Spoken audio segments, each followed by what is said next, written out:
Oke. Kita akan hari ini, malam ini, kita akan membahas ada 2 bab, masih bagian dari biomekanika. Yang kedua, karena yang pertama untuk pendahuluan, insya Allah bisa saya lupa sudah saya berikan ya, kalau nggak salah. Kemudian ini adalah tentang manual handling, dan yang ketiga nanti tentang gangguan otot rangka. Adapun materi tentang manual handling, karena Anda sudah menyaksikan video yang saya jadikan tugas resum pada beberapa minggu lalu, mestinya Anda sudah punya bayangan bahwa manual handling itu seperti apa penanganan material secara manual. Jadi untuk untuk kali ini mungkin akan hanya saya review sebentar sebelum kita masuk ke perhitungan menentukan beban kerja manual. Oke ya. Dari definisi, manual handling adalah suatu kegiatan transportasi yang dilakukan oleh satu pekerja atau lebih dengan melakukan kegiatan pengangkatan, lifting, lowering, penurunan, mendorong, pushing, pulling, menarik, memutar, twisting, memegang, holding, memegang dan menahan, holding, dan memindahkan barang, moving. Tetapi definisi ini tidak baku, harus mencakup 1, 2, 3, 4, 5, 6, 7 aktivitas ya. Beberapa definisi lain ada menambahkan aktivitas lain juga. Namun secara umum adalah sekitar 7 aktivitas ini. Berapa ini? 1, 2, 3, 4, 5, 6, 7. Nah, mengapa pembahasan mengenai manual handling sangat penting? Pertama, karena akibat manual handling yang tidak tepat akan menyebabkan cedera yang kita sebut dengan low back pain, di mana low back pain ini mempengaruhi hampir 80% populasi di dunia. Nah, nanti akan kita bahas lebih detail lagi tentang gangguan akibat manual handling, cederanya di part yang selanjutnya. Nah, ongkos yang ditanggung akibat low back pain sepertiga dari seluruh kecelakaan akibat dari manual handling. Dan ini dapat mengakibatkan penyakit kronis dan cacat. Oleh karena itu, di tempat kerja, training tentang manual handling wajib diadakan. Mungkin Anda di tempat kerja Anda yang ada pengangkatan material, misalkan, atau pemindahan material secara manual, ataupun kadang juga dengan bantuan mesin pun, ada training khusus semestinya diberikan. Dan belajar dan menggunakan teknik manual handling yang tepat dapat mempengaruhi aktivitas sehari-hari di luar pekerjaan. Walaupun Anda tidak bekerja di pabrik atau di tempat kerja yang memungkinkan meminta menggunakan aktivitas manual handling yang banyak, tetapi Anda tetap wajib tahu bagaimana cara mengangkat, cara memindahkan barang atau melakukan manual handling yang tepat. Karena apa? Karena ini akan mempengaruhi cedera. Jadi low back pain ini, cedera-cedera tidak harus selalu berhubungan dengan saat bekerja. Pak, dalam kehidupan sehari-hari sendiri, pernah nggak Anda mengalami kecetit? Pinggangnya berasa kecetit, kemudian kesleo, kemudian merasa gimana? Encok, misalnya seperti itu. Akibat apa? Kan tidak harus selalu mengangkat. Anda duduk di depan komputer selama 2 jam tanpa istirahat pun juga akan beresiko kan? Seperti itu. Jadi faktor yang berpengaruh pada nyeri punggung, itu adalah akibat adalah postur yang buruk, teknik mengangkat yang tidak tepat, pekerjaan fisik berat, pengangkatan sering, dan pekerjaan yang banyak melibatkan bending, twisting, lifting, dan pulling. Kemudian faktor lain yang relevan ditinjau adalah berat beban dan stabilitas beban saat melakukan pekerjaan sederhana. Jadi yang menyumbang pada low back pain itu akibat ini tadi ya, nah, seperti itu. Dan faktor lain, dan Anda lihat, kalau Anda melihat anak kecil mengangkat barang, posisinya apa? Dia posisinya seperti ini. Nah, ini secara natural, jadi secara intuitif, secara alami, manusia itu sudah diberi petunjuk sama Allah. Kalau untuk mengangkat barang yang benar itu adalah posisinya seperti anak kecil ini. Tapi setelah dewasa, nah, Anda ngangkatnya mungkin posisinya tidak natural lagi. Entah kenapa. Tapi sebenarnya Allah sudah kasih petunjuk bahwa mengangkat beban yang benar itu adalah dengan posisi squat. Nah, jadi agak jongkok sedikit. Jadi anak kecil, coba lihat anak kecil. Nah, tipe-tipe kegiatan manual handling tadi yang saya katakan ya ada lifting, kemudian putting down atau lowering ya, kita turunkan, angkat, turunkan, dorong, tarik, kemudian carrying or moving, memindahkan barang. Contohnya ya, dan ini saya kira Anda sudah memahami sedikit, paling tidak sudah punya bayangan dari video yang Anda lihat beberapa minggu lalu. Kemudian pushing atau mendorong, kemudian juga pulling, menarik, kebalikan. Jika ada pilihan, tentu saja mendorong lebih baik ya daripada menarik. Jadi untuk beban kerja yang sama, untuk beban kerja yang sama, maka resiko cedera itu lebih kecil pada kegiatan mendorong daripada menarik. Nah, kalaupun terpaksa nanti mendorong, maka posisinya yang tepat itu adalah seperti ini yang hijau, kemudian atau kalau menarik, nah ini Anda lihat ini ya, kaki, lihat kakinya. Kakinya ini satu di depan, satu di belakang, bukan bareng-bareng seperti ini, lihat. Nah, ini posisi yang salah. Makanya kalau pernah lomba tarik tambang tidak?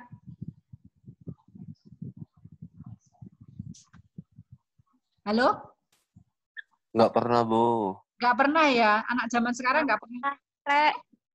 Kelas meeting. Kelas meeting, waktu di zaman sekolah, kalau zaman saya waktu kecil ya 17 Agustus. Nah, kalau Anda mau bisa mengeluarkan tenaga yang cukup besar, maka ini salah ini. Sudah jelas tenaga apa Anda dorong Anda menariknya lebih sedikit, gayanya cedera lagi. Nah, misalnya seperti itu. Biasanya orang tarik tambang belakang tuh kayak gini.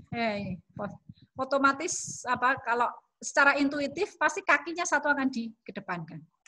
Oke. Kemudian membawa. Membawa ini bergantung tadi kan bergantung ini. Berat beban dan stabilitas bebannya bagaimana? Di proses membawa ya, membawa benda berbentuk box, kemudian ini model ada lubang, membawa kursi. Jadi membawa benda dengan genggaman tangan, definisinya sambil bergerak atau berpindah. Nah, berat benda itu menjadi tambahan berat total orang yang membawanya. Dan ini ada trainingnya, tergantung jenis barang yang Anda bawa. Seperti itu. Kemudian twisting, Twisting itu muter ya, memutar bagian tubuh bagian atas ke arah tertentu, sementara bagian tubuh bawah relatif dalam posisi. Ini twisting nih. Jadi sering kan misalnya mungkin yang bekerja di bagian logistik atau di pabrik atau ada kalau berpindah dari satu sisi ke sisi lain ya, berputar, ini namanya twisting. Ini beresiko.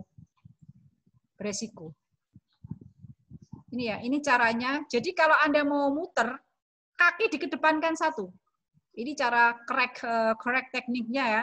Nah, kemudian dalam posisi berdiri. Kalau dalam posisi duduk, kakinya juga ikut kaki direnggangkan. Tapi kalau incorrectnya, Anda hanya memutar badan saja, kakinya tidak ikut putar sedikit. Ini beresiko cedera. Kalau cuma sekali, mungkin tidak apa-apa. Tapi kalau ini dilakukan rutin, yang namanya cedera, Nah, nanti sesuatu itu kalau dilakukan yang sudah tidak safe, Anda lakukan rutin dalam jangka panjang, baru nanti tubuh menuntut balas. Kemudian menahan. Nah, ini kalau orang gerinda ya, sambil menahan. Menahan benda dalam satu genggaman, sementara tubuh dalam posisi diam. Nah, ini juga termasuk bagian dalam manual handling. Bahkan repetitive action itu juga bisa dimasukkan juga ke dalam manual handling. Nah, misalnya ini ya, menumpuk batu bata. Nah, kemudian sustain posture. Jadi apa ya, posturnya tetap agak lama menahan sesuatu di sini ya. Nah, ini posturnya orang yang ngecat, kemudian memasang apa ini, memasang plafon misalkan, itu juga termasuk bagian dari manual handling. Ada juga yang memasukkan bending. Di sini tidak saya tidak saya masukkan, tetapi ada beberapa literatur yang twisting dibedakan dengan bending dibedakan juga dengan twisting. Kalau bending itu apa? Membungkuk ya mungkin.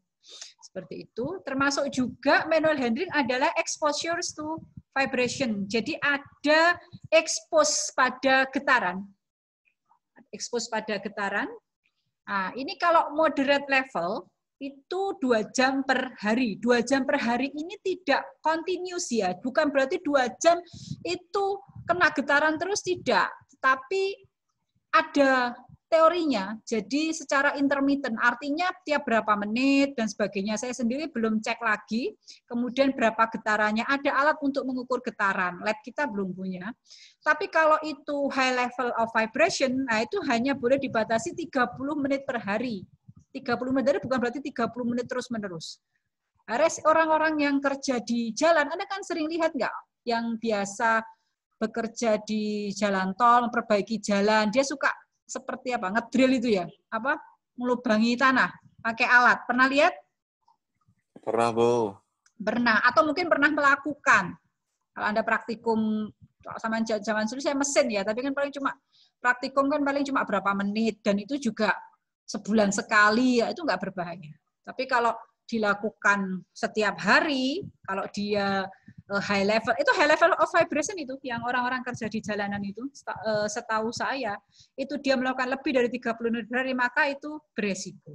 Terus apakah kalau beresiko lalu kita tidak bisa terus dia harus berhenti dari pekerjaannya? Nah, tidak seperti itu. Nah, nanti akan belajar juga cara mengendalikan faktor-faktor resiko tersebut. Nah, misalnya ini ya, reducing vibration menggunakan low vibration tools, menggunakan alat yang dengan vibrasi getaran rendah jika tersedia, kemudian juga bisa menggunakan sarung anti vibrasi, atau untuk mengurangi getaran, jadi alatnya dibungkus ya, ortho wraps, kemudian tangan itu dibikin hangat ya, jangan sampai dingin dan sebagainya. Oke, kemudian ini batasan legal beban. Jadi untuk mengangkat, ini kalau di Australia secara umum ya, pria di bawah usia maksimum angkat adalah 14 kilo, kemudian di antara 16. Nah, tapi kan ini ngangkat gimana? Ngangkat dari bawah ke atas ya. Kalau dari tengah ke atas nanti bisa beda lagi. Jadi batasan ini hanya sangat-sangat kasar ya. Jadi kita nanti ada lagi cara menentukan batasan secara lebih spesifik. Yang jelas dari segi biomekanik itu bagaimana menyelamatkan, dalam tanda petik, jangan sampai kita menyelamatkan, ya ini dalam tanda petik ya, yang waktu itu saya sampaikan di pertemuan sekitar 2 minggu lalu pada lumbar nomor 5 dan sakrum nomor 1 L5S1. Kalau Anda ingat gambar otot rangka, waktu itu yang bawah Anda pegang aja pinggang Anda belakang itu, itu sampai atasnya pantat sedikit, itu kan sangat-sangat mudah cedera. Nah, itu L5 sampai S1 ya, lumbar nomor 5 sampai sakrum nomor 1. Nah, ini perhatikan dengan seksama, ini ada berapa orang yang datang, cuma 17 orang yang datang. Ya wis. Ini akan keluar saat ujian. Menghitung recommended weight limit menggunakan NIOSH lifting equation. NIOSH adalah singkatan dari National Institute of Occupational Health and Safety atau badan K3-nya Amerika. Nah, muncul pertama tahun 81 untuk mengurangi kejadian cedera atau low back pain. Kemudian versi NIOSH pertama hanya bisa dilakukan untuk pengangkatan manual yang terbatas, sagittal delplane maksudnya dalam masih terbatas ya. Kemudian revisi tahun 91 memasukkan faktor asimetri. Jadi ada faktor-faktor yang mempengaruhi pengangkatan. Kemudian tahun 91 asimetri dan coupling, pegangan tangan ke benda, dan frekuensi pengangkatan. Jadi berapa kali diangkatnya, tahun 95. Dan ada juga sebenarnya revisi dilakukan oleh mahasiswa teknik industri dari Lab Ergo. Sekarang beliau menjabat sebagai direktur, salah satu direkturnya di Semen. Dulu dia juga melakukan revisi pada NIOSH, sayangnya tidak dipublikasikan lebih luas. Nah, kemudian untuk versi Indonesia nanti ada disesuaikan, akan ada penyesuaian. Nah, hasil perhitungan NIOSH terakhirnya adalah menghasilkan apa yang disebut dengan lifting index atau indeks pengangkatan. Kalau lifting index-nya lebih besar dari 1, maka resiko cukup besar pada terjadinya low back pain. Nah, tetapi NIOSH itu tidak berlaku untuk kondisi berikut. Ya, kalau Anda cuma mengangkat atau menurunkan beban dengan 1 tangan, jadi asumsinya harus pakai 2 tangan. Pekerjaan dilakukan lebih dari 8 jam, kemudian posisi duduk atau jongkok. Jadi NIOSH itu hanya untuk posisi berdiri, ruang kerjanya sempit, objek atau beban tidak stabil. Tidak stabil, misalkan mungkin agak licin, kemudian bentuknya sisi-sisinya juga ya tidak stabil. Oke, saat mengangkat melibatkan aktivitas lain. Jadi sambil diangkat, kemudian juga di bawah, mendorong atau menarik. Jadi nggak bisa, memang terbatas ya. Ini terbatasnya paling sederhana. Kemudian menggunakan alat bantu, jadi ngangkatnya digunakan pakai alat bantu, gerobak dorong atau sekop. Kemudian cepat, floor couplingnya tidak masuk, tidak masuk akal. Kemudian lingkungannya tidak mendukung. Misalkan suhunya 30 derajat terlalu panas, itu nggak bisa kita pakai NIOSH, atau kelembapan di luar kisaran 33 sampai 50%. Jadi memang banyak aturannya. Lalu apakah kalau dalam kondisi ini lalu kita pakai apa? Ya tenang saja, namanya ilmu sekarang sudah banyak sekali untuk mengukur rekomendasi beban. Kalau misalnya Anda kecepatannya tinggi atau ada aktivitas lain, ada banyak rumusnya, cuma nggak saya ajarkan. Tapi yang jelas banyak tersedia, bisa menggunakan formula matematika khusus, tapi biasanya menggunakan model. Jadi dimodelkan lewat simulasi 3 dimensi dan sebagainya. Tapi ada. Sekarang kita bicara NIOSH dulu yang cukup sederhana. Nah, dalam NIOSH itu ada beberapa yang harus Anda perhatikan. Pertama, karakteristik wadah beban. Berat bebannya berapa yang diangkat. Jadi asumsinya tuh seperti itu ya. Kemudian lokasi vertikal. Ini vertikal itu berarti jarak dari bawah ke atas. Kemudian horizontal. Sudah paham ya apa horizontal dan vertikal. Kemudian ini midpoint between inner and ankle bones. Jadi dia gesernya seberapa? Nah, ini kalau dari tampak atas begini. Nah, ini ada muter enggak? Kan nanti ada faktor asimetri di situ. Apakah sejajar atau kemudian ada memutar? Nah, ini ya dari sudut asimetrisnya ini sudutnya berapa? Ada melibatkan perputaran twisting enggak? Ada sedikit twisting enggak ketika dia mengangkat beban tersebut? Kemudian berapa kali dalam 1 menit melakukan pengangkatan. Dan dalam 1 hari pengangkatannya itu ada berapa lama. Nah, faktor-faktor ini nanti dimasukkan ke dalam rumus yang disebut dengan Recommended Weight Limit, RWL, ya, RWL, yang merupakan perkalian dari LC, itu konstanta pembebanan. Kalau Anda menggunakan satuan Amerika inci, maka konstanta pembebanannya 51 pounds atau 23 kilo. Kemudian ada faktor pengali horizontal. Ingat, benda itu ketika diangkat kan berpindah, ya kan? Anda cuma masuk ngangkat diam aja kan tidak. Tujuannya pasti akan memindahkan benda tersebut. Nah, berarti ada jarak horizontal. Nah, nanti horizontal itu disesuaikan, maka akan dikalikan dengan namanya faktor pengali horizontal. Nah, faktor pengali horizontal itu nanti diperoleh dari 25 dibagi H, ya, dibagi H atau tingginya, oke, atau bisa juga lihat tabel 1.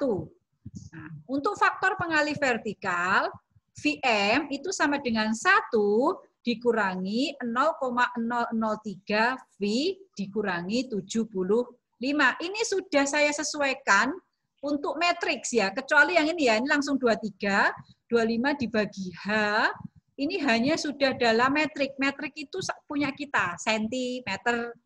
Lalu populasi, nanti Anda bisa menggunakan ini. 1 dikurangi 0,00326 V, bukan dikurangi 75, karena ini untuk populasi orang Amerika. Untuk populasi orang Indonesia dikurangi 69. For your information, untuk menemukan populasi Indonesia ini, Anda tahu tidak, ini jadi disertasi S3 dosen saya di Belanda. Jadi untuk menemukan angka 69, ini faktor penyesuaian ini dia bisa menyelesaikan S3-nya. Hanya untuk menemukan 0,03-nya berubah jadi 0,0326 dan 75-nya berubah jadi 69.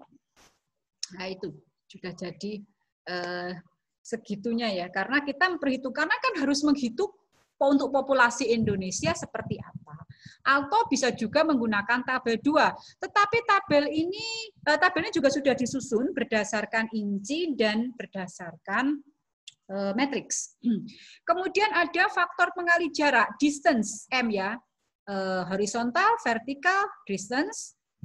Gunakan tabel 3 atau gunakan persamaan ini. Materinya sudah saya upload kan? Sudah, Bu. Sudah ya, silakan sambil dilihat. Kemudian faktor pengali asimetri bisa gunakan tabel 4 atau 1 dikurangi 0,0032 sudut perpindahannya berapa. Kemudian faktor pengali frekuensi, ya ini tidak ada rumusnya, jadi Anda lihat tabel 6, begitu juga dengan faktor pengali kopling atau handle-nya. Oke. Sebentar.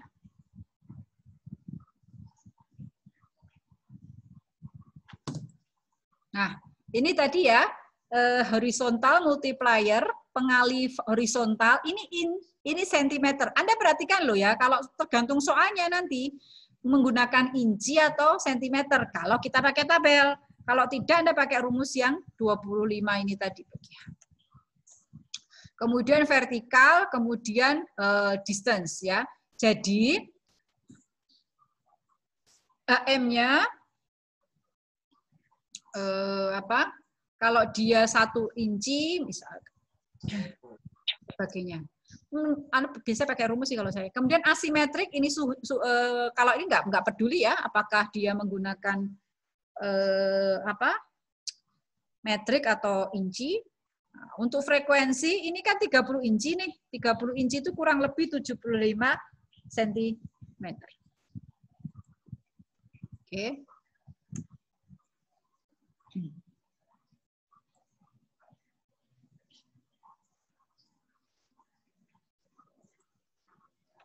Nah, kemudian untuk kopling, ini tergantung ya. Ini ada 75, ini ada apa ini lebih dari 75. Ini lambang apa ya ini?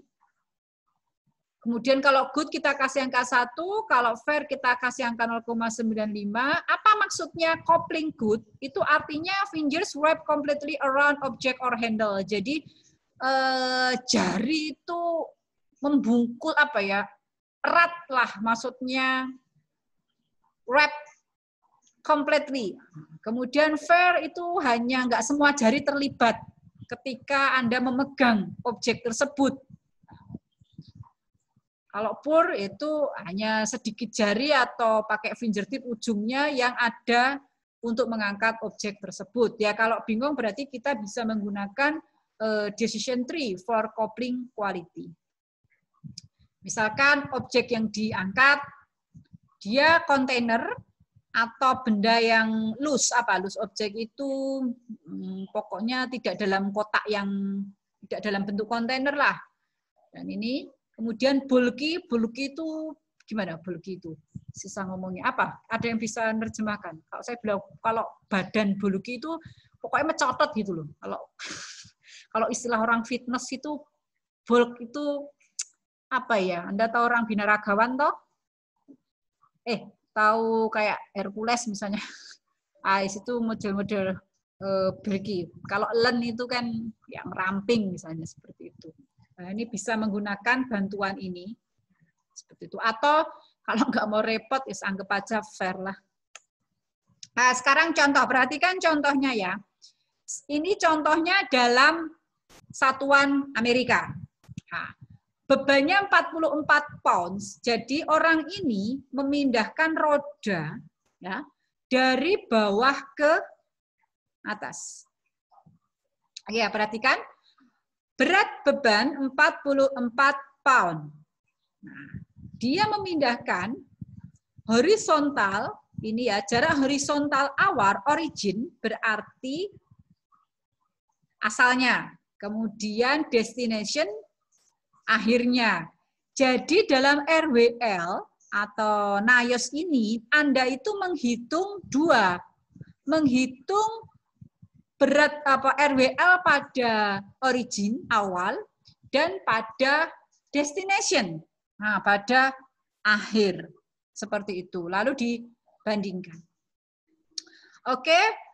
Perpindahannya, dia memindahkan secara vertikal. Ingat, dia mengangkatnya kan di tengah. Ini bentuknya rel ya, semacam roda. Oke. Berarti pada kondisi vertikal awal ini kan V originnya 15 inci dari dasar, dari baseline-nya. Kemudian dia pindahkan ke tinggi sini. Nah, ini berarti ada perpindahan berapa ini? Dari sini ke di sini diketahui 63 inci ya, 63 inci. Kemudian kalau diameter rodanya 30 inci. Oke. Kalau lihat dari gambar ini, pertanyaan saya, dia pakai muter enggak memindahkan dari bawah ke atas? Ya, ada komponen twisting tidak?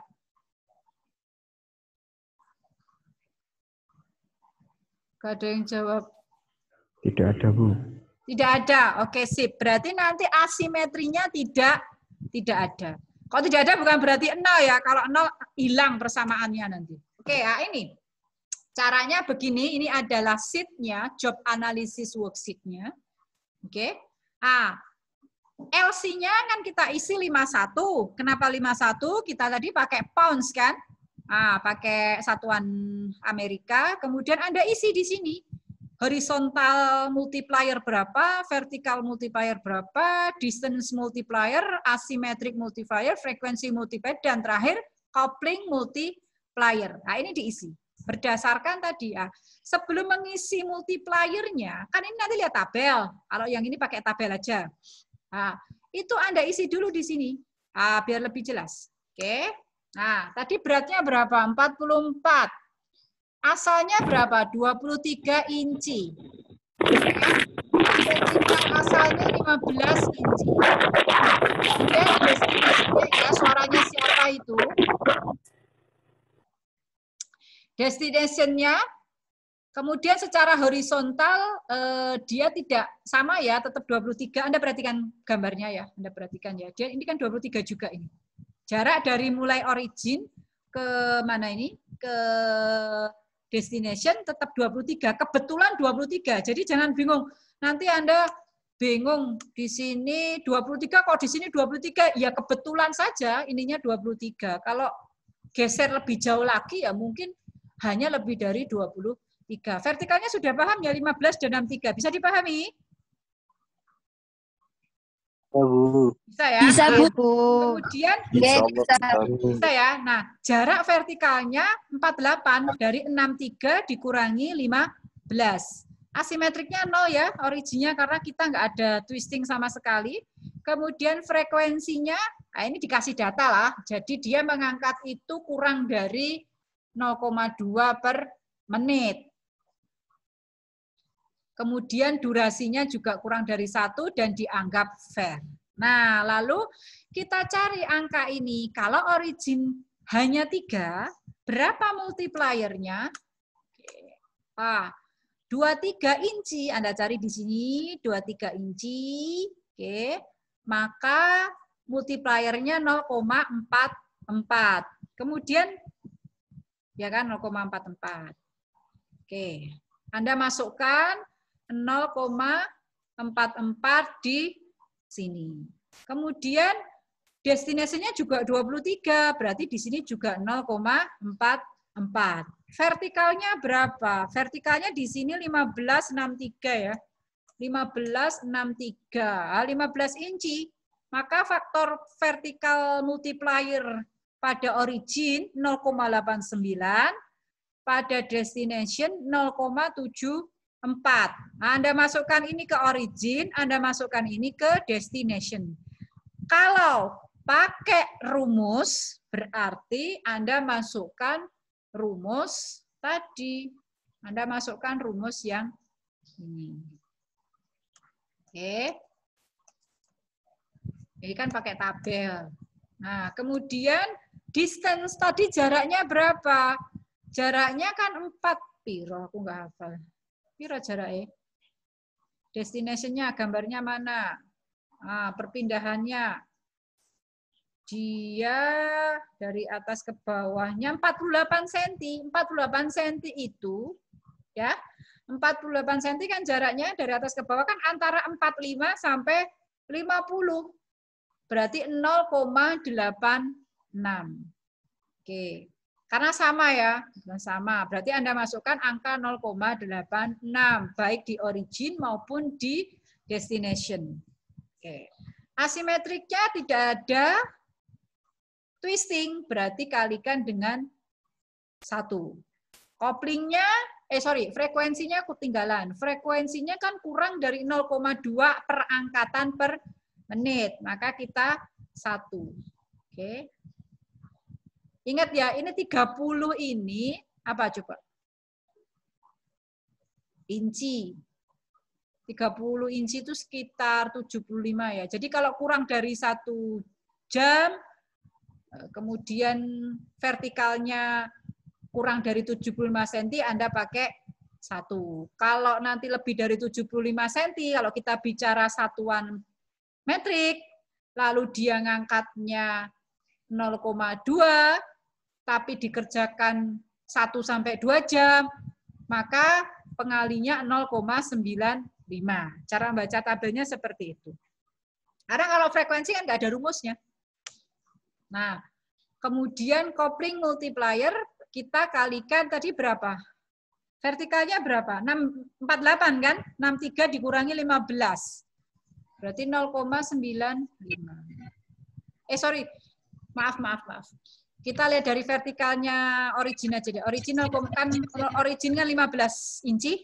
Kemudian destination-nya tadi 63 inci. Ya, berarti 0,95 di origin, koplingnya di destination 4. Nah, gampang banget, sudah tinggal masukkan, ketemu bahwa untuk origin RWL-nya 16,3, untuk destination recommended-nya 14,5. Nah, terus selesai. Bentar, ingat tadi tujuannya adalah menghitung lifting index. Beban yang diangkat berapa? 44 pounds. RWL-nya 16,3. Ya logikanya yang diangkat 44 pound. Pada rekomendasinya 16,3. Tentu saja ya lifting index-nya pasti lebih dari 1, 2,7. Kemudian destinasinya dia 3. Karena semuanya di atas 1, maka pekerjaan yang dilakukan orang tersebut akan meningkatkan resiko mengalami nyeri tulang belakang atau low back pain. Solusinya gimana? Jangan kerja seperti itu. Ya tidak. Maka solusinya adalah Anda sebagai seorang sarjana teknik industri nantinya Anda harus bisa memperbaiki. Anda redesign the job. Anda redesign pekerjaan itu. Caranya bagaimana? Lah ini, selain butuh ilmu, juga butuh kreativitas. Kreativitas yang dibalut ilmu. Misalkan, bring load closer to the body. Kemudian Anda destination head-nya. Anda perhatikan di sini. Di sini, apa namanya, yang bisa diotak-atik, yang mana? Agar nanti lifting index-nya itu bisa mendekati 1 atau berkurang dari 2,7 nanti berkurang. Kalau benar ideal 1 nggak mungkin. Kemungkinan kecil. Kemungkinan kecil. Hanya kita bisa mengurangi seperti itu. Misalkan dengan tinggi destinasinya atau tujuannya kita perpendek, kemudian jaraknya kita kurangi, atau eliminate significant control. Jadi kita nggak terlalu banyak melakukan kendali ya, mungkin dengan bantuan alat atau sebagainya seperti itu. Misalkan telah dilakukan perbaikan, ini misalkan ternyata dilakukan perbaikan terus dihitung ulang modifikasi, ketemu angka rekomendasi yang baru. Nah, karena sudah dimodifikasi di sini, saya tidak diceritakan di sini dia modifikasinya bagaimana. Ketemu ternyata lifting index-nya sekarang jauh berkurang, drop dari 2,7 jadi 1,3, dari 3,0 jadi 1,8. Jadi tujuan seorang ergonomis, pendekatan ergonomi di sini adalah Anda mengurangi lifting index. Kalau menuju 1, maksudnya sama dengan 1, itu kemungkinan sangat kecil terjadi. Tetapi bisa mengurangi, berarti telah melakukan perbaikan. Nah, dari sini sudah ada ide kalau Anda besok mau melakukan tugas akhir, Anda bisa melakukan ini analisis NAIOS untuk manual handling. Misalkan pada pekerjaan apa? Orang angkat galon. Ya kan? Apalagi sudah bisa jadi topik tugas akhir ini. Tapi agar berbobot, selain NAIOS-nya, ya Anda perlu melakukan perbaikan. Perbaikannya nggak usah yang muluk-muluk, mungkin jaraknya atau ada alat bantu apa dan sebagainya, itu yang butuh kreativitas. Saya sudah bisa jadi topik untuk tugas akhir Anda. Ada pertanyaan? Bu, Apa? mau tanya. Yang tadi di tabel, yang tadi loh, bukan ada 48. 48 itu kan antara 45 sampai 50. Itu kalau semisal DM-nya itu berbeda kan. Terus kita ambil yang lebih besar apa yang lebih kecil? Ya, seperti itu. Gimana? Contohnya misalnya berapa? Ini bukan semisal D yang pakai sentimeter. Itu kan 86 sama 85. Terus kita ambil yang 86 atau 85-nya, Bu. Bentar. Ini ya. Yang sentimeternya tapi. Sentimeter, misal, ya itu kan nggak masalah sih, nggak signifikan itu. Pengalinya kan cuma 2 digit di belakang kan. Itu kan sudah 2 biji, belum nggak terlalu signifikan. Atau kalau mau diinterpolasi. Tahu caranya interpolasi? Tahu caranya interpolasi nggak? Belum. Nah, iku loh, piye yo. Terus kamu cari sendirilah interpolasi. Jadi misalnya gini ya, misalkan 135 ya. Ya. Misalkan jaraknya 135 cm, kan berada di antara 0,8 dan 0,5 ya. Ya berarti 135 itu kan antara 130 jaraknya berapa? Dengan 135 jaraknya berapa? Kemudian di 0,8 juga di ini kan 2 digit di belakang itu nggak terlalu ngaruh. Mau pakai yang mana Nggih, aja nggih, nggak Bu. masalah. Atau kalau nggak dicari kan gini ya, misalnya 135 lebih dekat kemana? Ke 130. Ke 30 berarti 0,86. 6. Kalau dari tinjauan filosofisnya begini. Kita ingin RWA-nya seaman mungkin kan? Kalau bisa Nggih. kecil kan? Biar Nggih. tidak menimbulkan cedera. Supaya kecil, berarti gimana? Berarti Berarti pakai pengalinya yang lebih kecil kan? kecil. Lebih kecil. Berarti ambil yang 0,85. 5. Kalau secara matematis, 135 lebih dekat kemana? 130 atau 145? 130. Berarti Anda ambil ke 0,86. So, 6. gantung Anda pendekatannya apa? Secara safety-nya atau secara matematikanya. Tapi menurut saya tidak berbeda bermakna. Itu 2 angka di belakang koma. Sudah dipahami ya? Nggih, Bu. Nggih, terima kasih, Bu. Nah, oke, itu ya. Iki sing teko gak ngajari kancane ora iso nggarap engko. Temennya. Oke, sudah. Kalau sudah, kita pause dulu 5 menit sebelum masuk ke yang ketiga tentang gangguan otot rangka. Saya tak minum dulu, bernapas dulu.